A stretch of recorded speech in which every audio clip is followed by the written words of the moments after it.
Hi, and welcome back to the Void Century podcast. Adam and Ed here again. Before we lead into 972, we just want to go ahead and have a little meta discussion for everybody.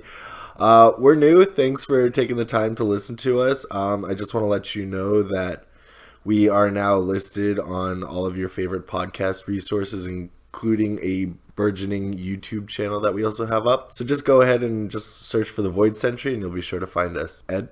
Yeah, so I guess we'll start with talking about the chapter itself. So in this chapter, we start with Momonosuke and Toki kind of having a dinner. Toki saying how we need to make sure that you're safe, and we got he has like a food tester to make sure that his food isn't poisoned. Then we go and we actually start seeing Oden and the 9 red scabbards, and they're all about to be boiled in an oil pot. And yeah, that is their means of execution, and you kind of see the people in the audience excited to watch them die by execution because it's an event. And we see that there's a guy who actually accidentally falls into the pot and he boils alive. He manages to get out, but he's still like a skeleton by the time he's out, only a few seconds after. And yeah, it's just really hot. A normal person can't survive it for even 2 seconds, 1 second. So yeah, then we see the crowd and they're all kind of hating on Oden because he made a fool of himself. And we see the ninja girl, what's her name again? Shinobu. We see Shinobu, and yeah, she just is really upset with the crowd because she knows exactly why Oden wanted to sacrifice his dignity and dance naked in front of the village. And it turns out that she listened on Oden and Orochi's conversation, finding out that... Hold on. Before you do that, you got to talk about Kaidou's agreement with Oden before he's executed. Oh yeah, wasn't it that he would agree to free... Oh, for the execution? Yeah, Kaidou agreed to set anybody free who could survive X amount of time in the oil, in which Kaidou decided an hour. Yes. If you could survive being submerged in oil for an hour, Kaidou would let you escape. Continue, yes. I'm sorry. I was going to get to that after the flashback, but yeah, technically they're already in the water at this point. So yeah, what happens is Oden's in the water and he's like, you know what, I'm going to carry all of you scabbards on a plank, basically. So he's holding 9 people on top of him while Oden's the only one boiling alive. And oh man, even after like a minute, he's struggling and he has to do 59 more minutes. And yeah, so we kind of get into a flashback with Shinobu talking about how Oden was dancing, and it turns out that he was dancing naked because every dance that he did, every time he danced, it would save 100 people's lives. And Orochi, it turns out, hates the people of Wano, and he wants them to suffer. That is his goal, is he wants everyone to suffer and live horrible deaths, or live horrible lives and die. And it's all because of how he was treated as a child for just being born into this family, and how what he believes his family were killed in a manner that just wasn't very dignified, I guess, even though his grandfather performed harikari.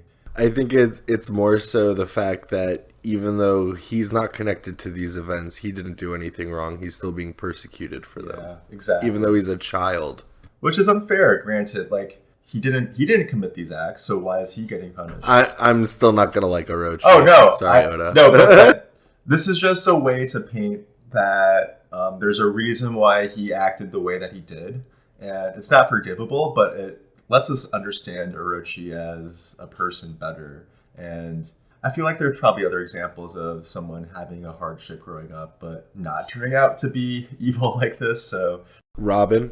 Yeah, exactly. So yeah, it basically ends with Oden still alive, just carrying the 9 scabbards. I think about 4 or 5 minutes pass, and he's starting to like break down a little, and he's starting to like bleed a little, and he's struggling to endure. And that's it for the chapter.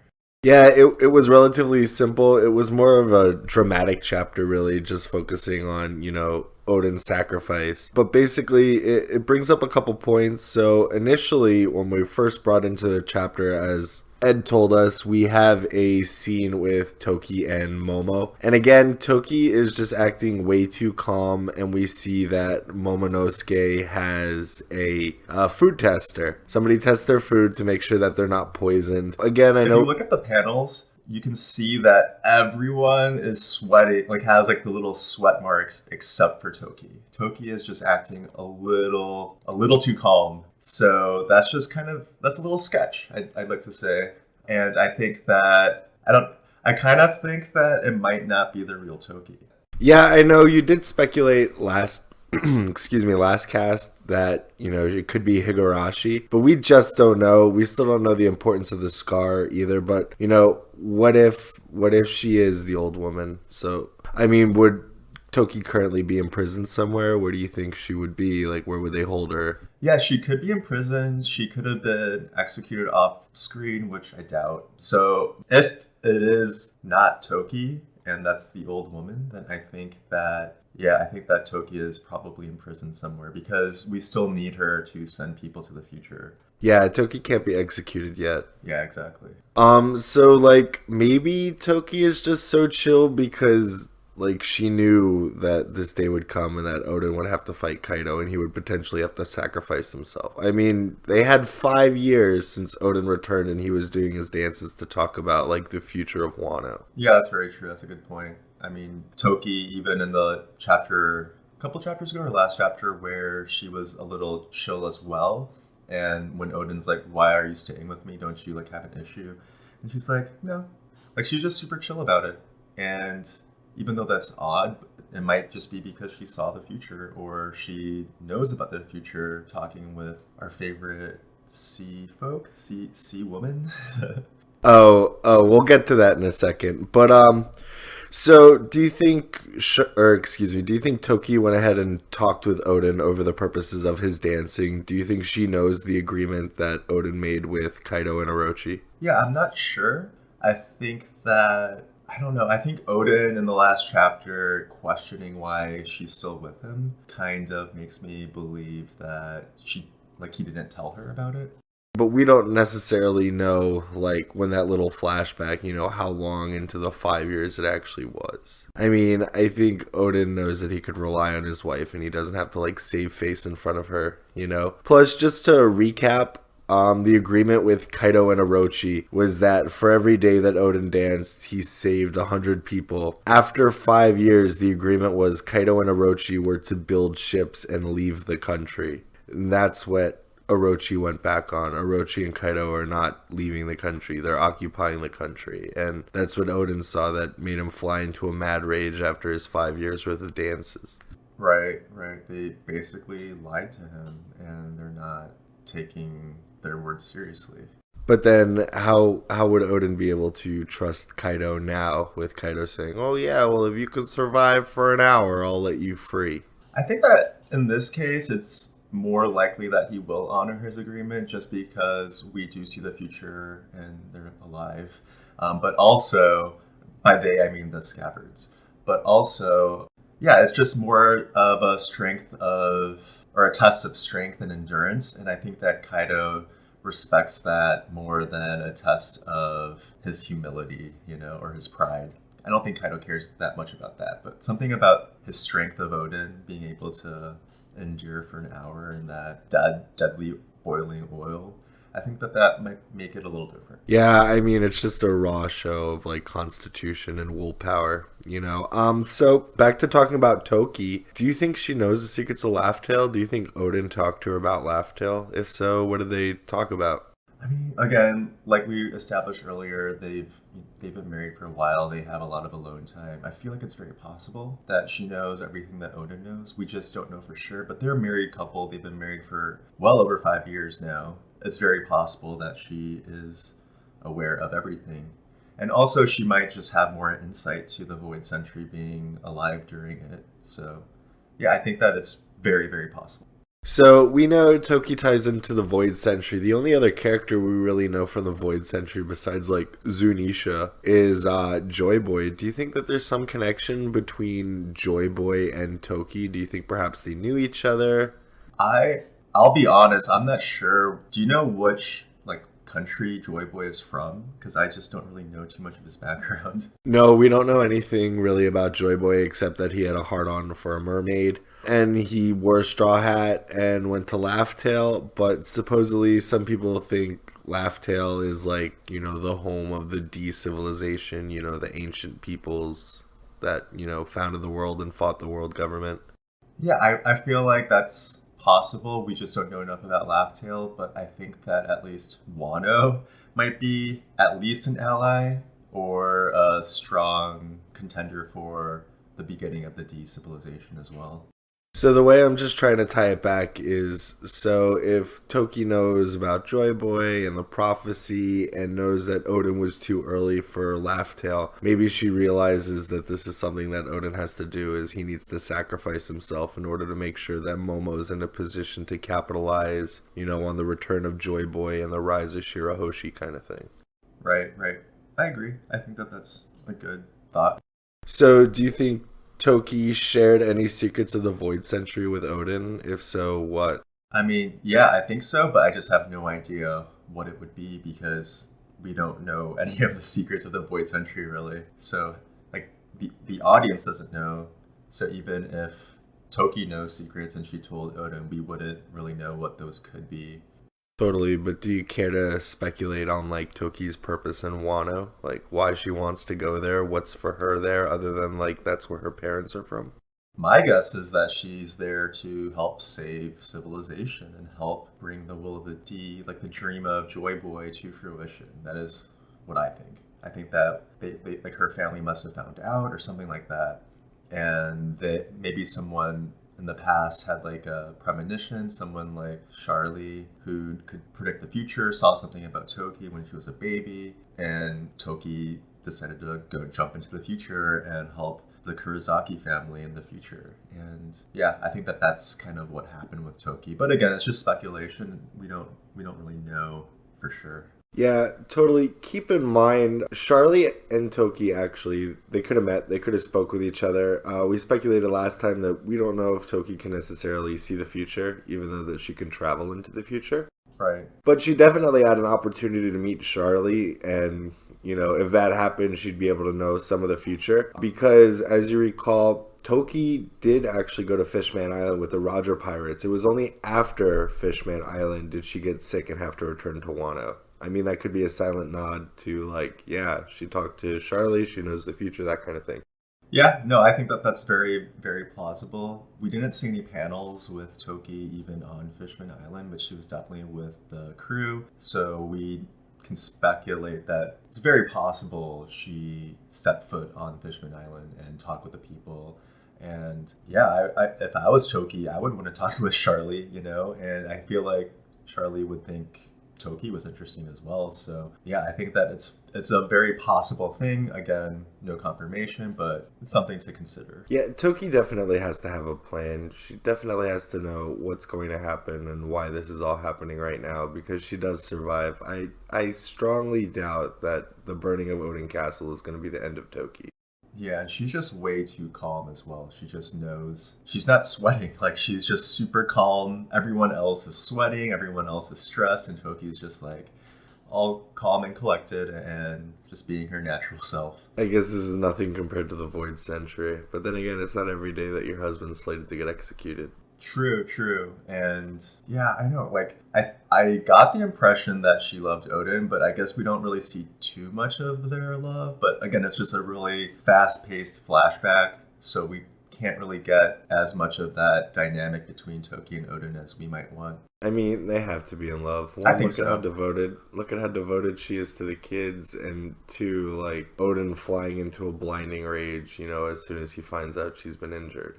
Right, yeah. So yeah, I was just wanting to move on to the Oden's sacrifice. yeah, that's like the next main topic that we pretty much had in this chapter. We had like the Toki scene, the sacrifice, like Orochi's past, and then like Oden chilling in oil. So do you think His sacrifice, first of all, is directly related to opening the borders of Wano. Do you think like Oden has to sacrifice himself in order for like Wano to be an open country?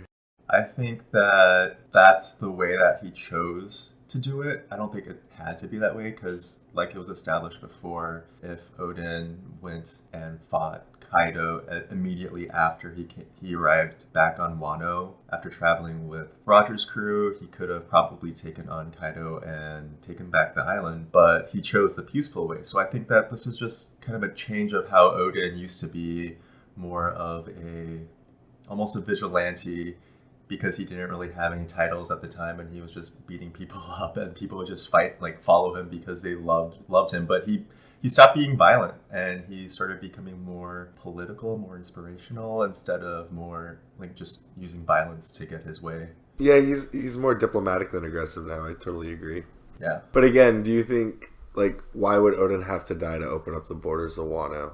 Oh, well, I mean, I don't think he wants to die. I think that he probably believes that he can endure the boiling water. But I think that this was already kind of alluded to previously when in the flashback we see Odin wanting to join the Whitebeard pirates and he's hanging on for dear life on a piece of rope and the ship is dragging him in the water with the rope.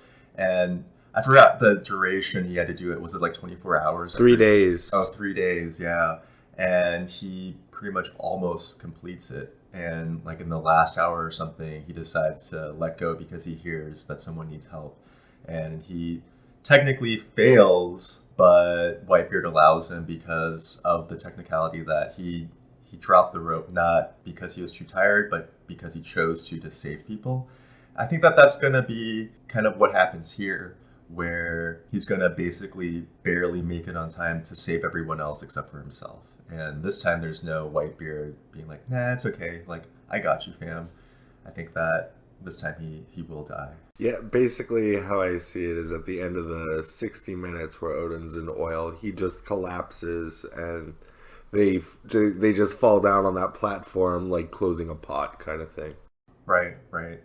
I think so too. But we kind of alluded to it a little bit before. I don't know if you want to talk about it more, but I still just don't think that Kaido's going to keep his word. Like he's not trustworthy. Him and Orochi themselves are not trustworthy. Yeah, I think that it's possible Kaido doesn't keep his word for sure.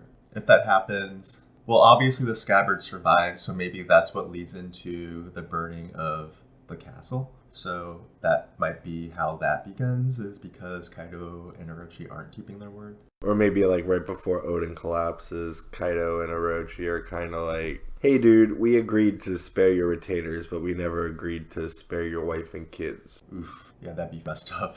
Yeah, we also know that Yasuie was probably hunted.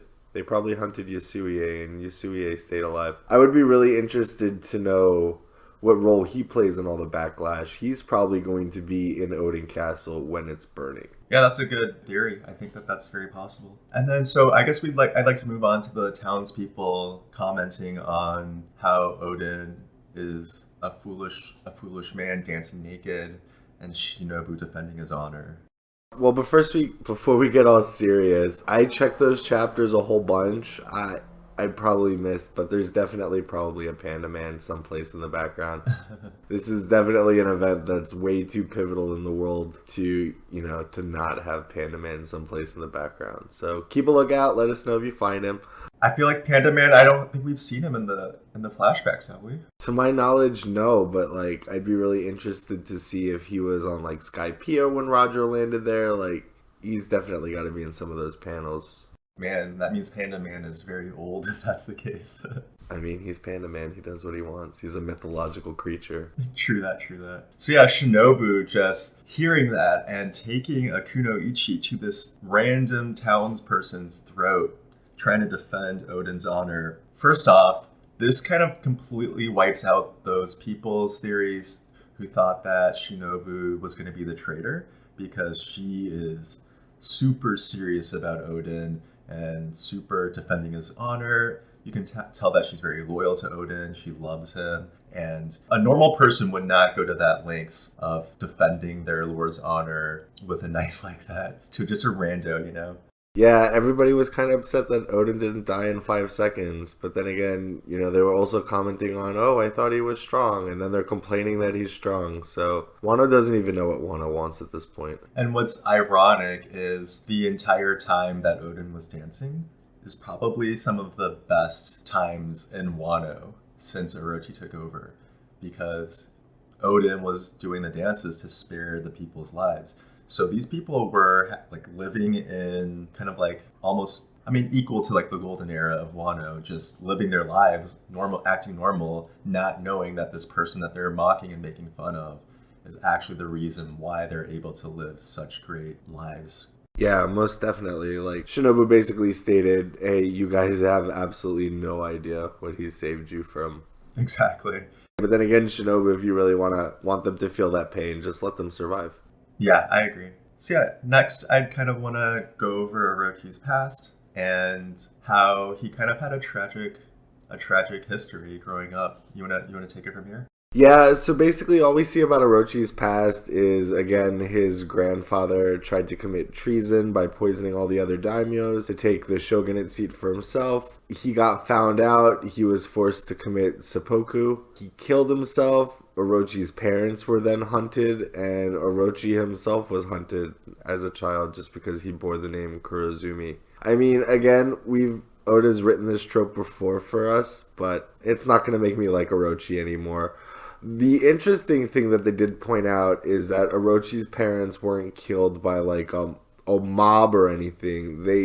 He specifically stated a vigilante. So I just don't know if that person's going to play a role in the story. Maybe like a flashback for that person. Do we know that person maybe? To me, it just is kind of like the fact that the Kurozumi family didn't do anything about the vigilante to protect Orochi is kind of what I got from that scene, more so than the vigilante is actually an important character. I think that the vigilante is going to continue to be like a nobody, and yeah, it just demonstrates that nobody was there for Orochi, not even the Kurozumi family. I mean, but like they were though. They were instrumental in getting Orochi back on top. Well, this was afterwards, after he was already being hunted, because he wasn't a child at that time. But yeah, you're right. You're right. He wasn't, but like his family still like stood up for him. I just want to know how the old people laid low. Yeah, I'm really curious about his relatives. I mean, I'm just going to continue to call her the old hag and the old man. Maybe it's his, great uncle or great aunt, something like that. Who knows? But what I'm saying is, like, their names and their lineages would have already been established. They would have been alive well before Orochi's grandfather did this. Yeah, true. So, like, how they lay low. Like, okay, the hag, okay, but what about the guy with the barrier fruit? Yeah, no clue. And unless we see panels of their history, which I'm not going to really expect it, I don't think that we're going to know for sure. Yeah, I totally agree with you, but it's just, that was interesting. Like, we didn't see them at all this chapter, and we know they're gonna die soon, so, like, what's the deal with them? What do you think they're up to right now? Just probably protecting Orochi and doing his bidding. Nothing significantly important to the plot right now. I think that their next big beat, the next big plot point for them is gonna be the final battle at Oden's castle, I think. And them likely dying and their fruits being passed on. I don't think that they have too much left. I also kind of want to draw some parallels to Orochi's childhood and Nico Robin's childhood. Both are kind of similar. They were just prosecuted for what their parents did and were hunted by people for things that, it was like outside of their own control. They were just kind of born into it. And Nico Robin also turned to a life of crime in the beginning, and we see that she kind of had a change of heart after meeting Luffy and becoming an honorable person. And Orochi kind of not doing that, even though he met someone with a nice demeanor of Oden's father, who was he was harsh on his son, but he was a good ruler for all intents and purposes. So even though Orochi met someone kind, someone generous, he did not have a change of heart. He just kind of stuck with hanging on to that negativity in his heart and becoming this evil villain that we all despise. Irredeemable! Correct. I hate him. I hate him. Oden's so cool. He's just sitting in that freaking boiling oil pot, and He's still just being a boss, and Orochi's just sitting there fanning himself like the little snake he is. Literal snake. Yeah, right. And Oden is literal Oden. He probably has like a Hydra fruit or something with all of the snakes. No, that's pretty much what it is. It's the Yamata no Orochi, which is like a mythical Japanese Hydra. That was coincidentally taken out by one of the Totsuka blades, Ame no Habakiri. Foreshadowing. Bum bum bum. Oh, well, we'll talk about some of that with our freestyling. But, so we're still on Orochi's past. He's irredeemable. I'm really interested to see if we get a flashback panel about, like, Orochi's parents. Do you think Orochi's parents were, like, good? Do you think that they were, like, normal, hardworking people? It's possible. We don't really know, but yeah, it's very possible that they could have just been kind people that weren't following in Orochi's grandfather's footsteps.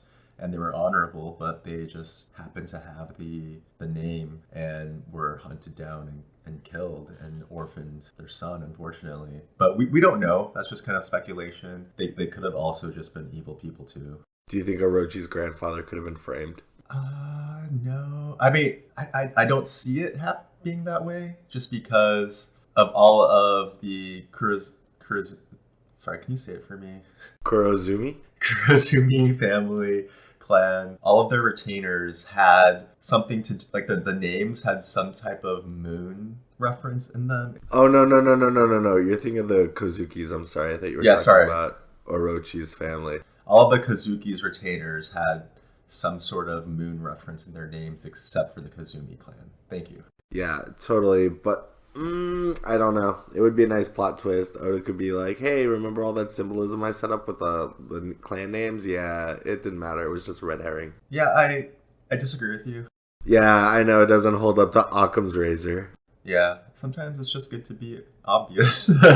All right, totally. So, I mean, that pretty much concludes the discussion of the chapter, don't you think? Unless there's something else. One thing I did notice, though, that I did want to bring up that might help us segue into our next topic. But, I mean, in the panels where Kaidou is sitting down talking with Orochi, watching Oden boil, I didn't really notice any kind of scars or bandaging on Kaidou himself. Kaidou didn't even look injured. He looked like he was in good spirits. What's the deal with that? I just think that, I know the panel you're talking about where you kind of see his chest, and I just don't think it was clear enough because it looks like it could possibly have bandages on it. It looks like it could possibly just be not. It just wasn't a detailed enough picture for me to say one way or another, so I'm just going to keep that as a speculation. All I'm saying is when Zoro got a similar wound, they had to staple the dude back together and he was bleeding through his bandages. Yeah, but this is also over 5 years later. What's over 5 years later? Since he got the wound. No, it's not. Kaido got wounded right before they captured Oden and put him to death. Oh, yeah, never mind, you're right. Never mind. He did the dancing and then they fought. Yeah, you're right. Yeah, I don't know exactly how long it's been. All right. So, Ed and I were talking, and is Kaidou a man who ate the dragon fruit? Or is he a drag who ate some version of the Hito no Mi? Yeah, I think that there's arguments for both, but I think it's most likely he's a human who ate the dragon fruit. And it's mostly because we see, to me, it's because we see Momonosuke, who eats a Vegapunk fake devil fruit, and Momo has a very similar fruit to Kaidou. So I think that it's because Vegapunk tried to make the same fruit that Kaidou has. Oh man, there's a huge rabbit hole. So we know that Vegapunk definitely has to have connections to Kaidou. Either Vegapunk made the dragon fruit initially, or experimented on Kaidou, who has the dragon fruit. Because remember, Momo's fruit was made by Vegapunk himself, and we have no idea why it was considered a failure. Probably because it's just not as powerful as Kaidou's, because Kaidou's is most likely a mythical zone devil fruit, and Momonosuke's might just be a zone and not a mythical zone, something like that. I mean, but dragons themselves are mythical creatures. It's not the grade of the fruit isn't, like, mythical. It's the creature, isn't it? Oh, I always thought it was just the grade of the fruit, but I could be wrong. I kind of want to look into that now. Yeah, I always thought it was, like, the creature itself that was, like, the mythical variant. I could see that, yeah. I never thought of it being, like, a different class of, like, a certain type of devil fruit. Yeah, every mythical zone that I can think of is some type of mythical creature, like the phoenix or a Buddha, A dragon? a dragon. Yeah, like those are all mythical creatures. Are the dinosaurs ones that? No, those aren't mythical. Those are ancient zones. Oh, ancient zones. Okay, and yeah, they're ancient creatures. So maybe it's just a literal description of what type of animal you're turning into. Basically, that makes sense to me. Yeah, that's how I always imagined it. So Kaido is and Momo, they are the first types of Chinese dragons we've seen in the story. Even in Oda's one-shot monsters, the dragon in the story was a European dragon. So like, what significance do you think that has, if any? Yeah, so we don't really know if Monsters is like 100% canon just because he wasn't really thinking of One Piece at the time. It was just its own story. And when he did One Piece, he decided to just add that one shot into the One Piece universe down the line. So I don't think that we can hard say that the dragon in Monsters is going to be the same dragon that would be natural to the universe of One Piece. We just don't know. But it could be. It could just be because we also see that in the one-shot monsters, the village does not look like Wano either. So either Ryuma traveled outside of the island. Maybe this was so far back, it was before Wano closed its borders, and he was able to find a dragon in some other village, some other island that was outside of Wano. Or yeah, maybe the Wano dragons are Eastern Europe, or sorry, are Asian style, and the other dragons in the universe are more European style dragons. So, one of the questions I have to ask is just going back to the Kaido and Vegapunk discussion for a second. So, we know that they have a close connection. Do you think Vegapunk could be a potential reason for Kaido's supposed immortality? Yeah, I don't think so. I think that Kaido is his own being. I don't think that Vegapunk tested on him, or sorry, like did his experiments on him. Maybe like after the fact, after discovering Kaido, like maybe Vegapunk was the one who discovered Kaido was kind of like a superhuman. But I don't know. We really don't know too much about Vegapunk either. He's kind of one of the big mysteries still left in the story. And yeah, something that I want to explore for sure is who is Vegapunk and all of that. But again, I just don't know. And I don't want to speculate too much personally. I mean, you can go ahead and go for it, but personally, I'm just like, man, I just don't know enough to feel comfortable with speculating on him. Most definitely. So, why do you think Momo's fruit was a failure? Like, okay, so Momo's a little kid, but he can still turn into a dragon when he's scared, and he could utilize the clouds a lot like Kaido can. What do you think makes Momo's fruit a failure? I mean, it's obviously a lot better than the smile fruit. So maybe it's not a failure, and Momo is just really young, and he's still like he doesn't know his fruit well enough, and he still has to grow with it. Kind of like how when we first see Luffy with the fruit, he's not with his Gomu Gomu no Mi, he's not as proficient with it as he is currently. So it could be that, and Vegapunk is just easily, any minor failure is like a huge failure to him, but to us it would be minor. So that could be a possibility, or it could just be that it's just a weaker version of what Kaido has. I like to believe that Vegapunk considered it a failure because it did imbue its users with devil fruit powers, but I think the reason why Vegapunk considered it a failure is it doesn't have that devil's soul in it. So we know that Vegapunk's responsible for the lineage factor, which is like DNA and stuff like that. So I would imagine that Vegapunk has some concept or understanding of like life force or the soul in the One Piece universe. So I think if anybody knows, how how devil fruits work and like the quote unquote devil's soul within them, it would be Vegapunk. Yeah, true. And I think that you brought this up, but you wanna talk about the lineage factor? Yeah, so basically the lineage factor was alluded to when we met Germa Double Six and they were talking about their cloning technology. And they're like, oh, well, our cloning technology all, stems from this lineage factor, which was discovered by both Judgy and Dr. Vegapunk. And I believe that's the reason why they considered Sanji to be a failure is because, like, his lineage factor wasn't on point. Yeah, so maybe Vegapunk is in the same mentality that the lineage factor was not altered enough for Momonosuke's artificial double fruit to be considered a success, even though, for all intents and purposes, he has the same abilities as Kaido, albeit just a weaker version.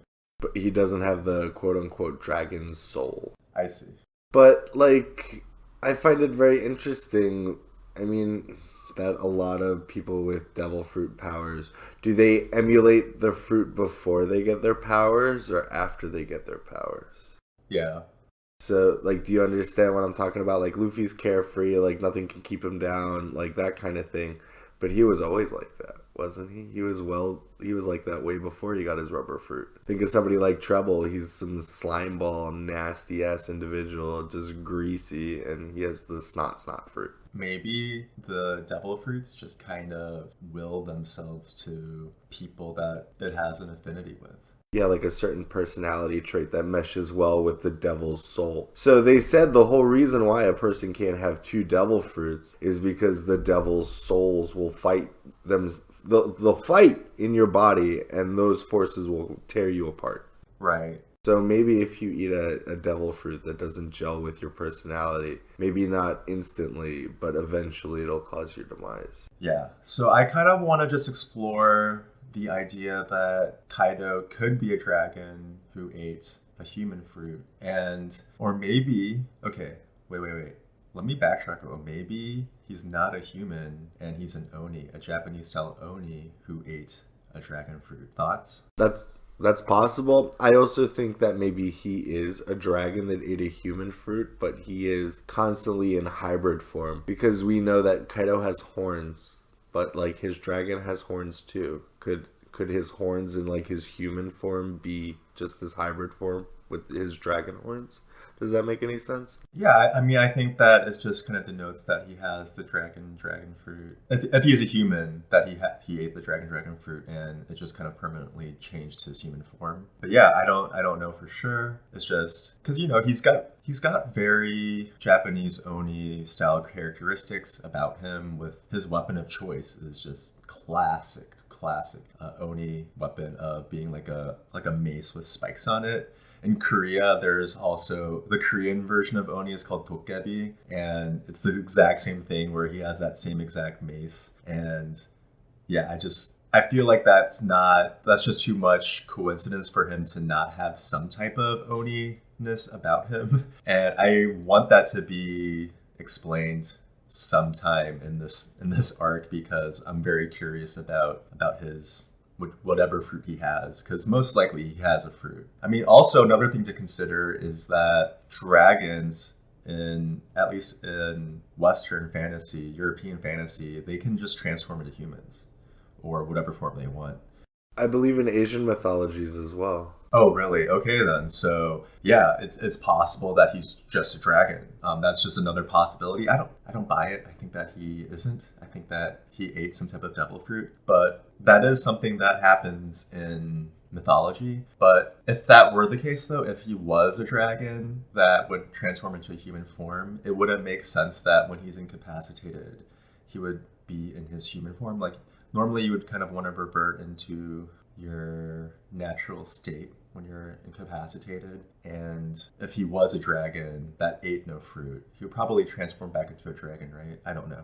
Well, I mean, we saw when Rob Lucci was defeated. Rob Lucci was, he was still in his leopard form, hybrid form when he was defeated, and the same with Jobber too. Like, we haven't seen too many zone users defeated. Yeah, that's very true. I mean, I don't necessarily think that you revert. Even with like Chopper, like he's not like he only has really one human form, and it's just like a jacked looking human. Like there's only one form where he doesn't have antlers basically. And yeah, whenever he gets incapacitated, he just goes to his little chibi cute form. So yeah, I think that it's just kind of case by case, and there's not necessarily reasoning one way or the other. Yeah, I totally wouldn't say that's causation. But just Kaido himself is an enigma. We still haven't explored exactly what it is that makes him invincible yet. Maybe he's just invincible because he's a dragon. Yeah, or an Oni. I feel like if the Oni was like a thing, like if Kaido was really like an Oni, then like wouldn't Would the Shogun have known about like this Oni problem in Wano? Wouldn't they have done something about it? Perhaps they did, and that's why he left and joined the Rocks crew, and perhaps that's why he came back when Orochi took power. Who knows? I don't know. I'm just speculating, but perhaps. Do you think the boat that left Wano to go to the east was the only ship that's ever left Wano? No, I think that there was a time in Wano where the borders weren't closed, and I want to say that probably sometime in the Void Century, after shit goes down, they decide, okay, we're going to close the borders now. So I think before then, there was a lot of people leaving Wano, and I think even after they closed the borders, it would happen, just very, very seldom, very sneaky. Yeah, I could totally see that. Yeah, so next I kind of want to talk about a Japanese folklore that is very similar to what is going on in the story right now. It's about, I'm going to butcher the name, but it's about a outlaw hero named Ishikawa Goemon, and he died by being boiled alive in a giant pot in a similar manner that Oden is being killed. But basically what happened was he was kind of like the Robin Hood of Japan, where he had a group of bandits that would go steal from the rich, like corrupt people, and give to the poor. And eventually his wife gets killed, so he wants to exact revenge, and he goes and tries to kill like a shogunate that, you know, was part of killing his wife, and he gets defeated, gets captured. They decide to boil him and his son alive in a pot, and he makes kind of like the same deal that Kaidou did, where if anybody survives long enough, they're going to, you know, be exonerated. What he ends up doing is holding his son above his head while he gets boiled alive, and he doesn't make it, but his son does, and his son gets forgiven and survives. So you wanna discuss any kind of potential implications of how that might impact our story here? I just want to let everybody know that if you search for Goemon, there is an ukiyo-e painting that looks strikingly similar to the picture of Oden holding up the scabbards. Goemon himself looks extremely similar to Oden. I mean, Oden definitely drew some inspiration from Goemon for Oden. Oh yeah, Oda totally took this image and put it into his manga. Like, this has to be an iconic Japanese image. And this folklore is one of those where, depending on who tells the story, it's slightly different. The background of Goemon, exactly what happens with him getting boiled alive. Some stories don't have him holding his son above his head. Some do. It's just kind of folklore type thing. Yeah, it's very interesting. Again, I know we discussed it a little bit. I definitely need to research it more and just try to check out all the little intricacies to see exactly what we can get to sync up with the One Piece story. All I know is when I saw that portrait, it was just absolutely striking. It's almost like a one-for-one. It's really eerie. I love it. I love it. I love that Oda just continues to take inspiration from outside the manga, and like, it just makes his manga that much richer. Yeah, Oda's literally like the king of the Easter eggs and like the telegraphs in the story. He's the god of foreshadowing, Goda. Goda, yeah.